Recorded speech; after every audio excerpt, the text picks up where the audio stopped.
GDA रहनुमा सदरुद्दीन राशिदी ने कहा है कि जो ऊपर बैठकर पॉलिसियां बनाते हैं वो सिंध पर भी कुछ रहम करें, ये भी पाकिस्तान का हिस्सा है। चोरों और डाकुओं के टोले से सिंध के अवाम को निजात दिलाएं, अवाम भी वोट सोच समझ कर दें। रिपोर्ट देखिए।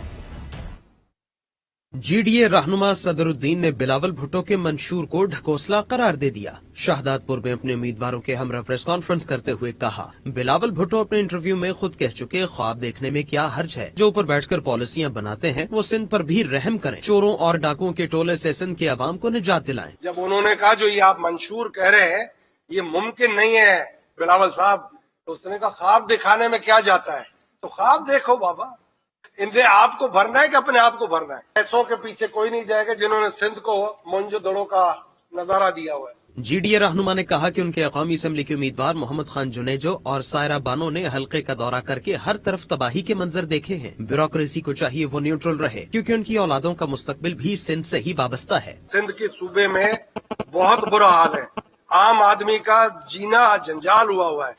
तो मेहरबानी करके पाकिस्तान का हिस्सा है सिंध सूबा, इसको पाकिस्तान का हिस्सा समझ के इस पे हाथ रखें। सदरुद्दीन राशिदी ने प्रेस कॉन्फ्रेंस के दौरान 9 मई के वाक़े की मजम्मत की और कहा कि वो गलत इक़दाम था, अपने ही इदारों पर चढ़ाई करना गलत है।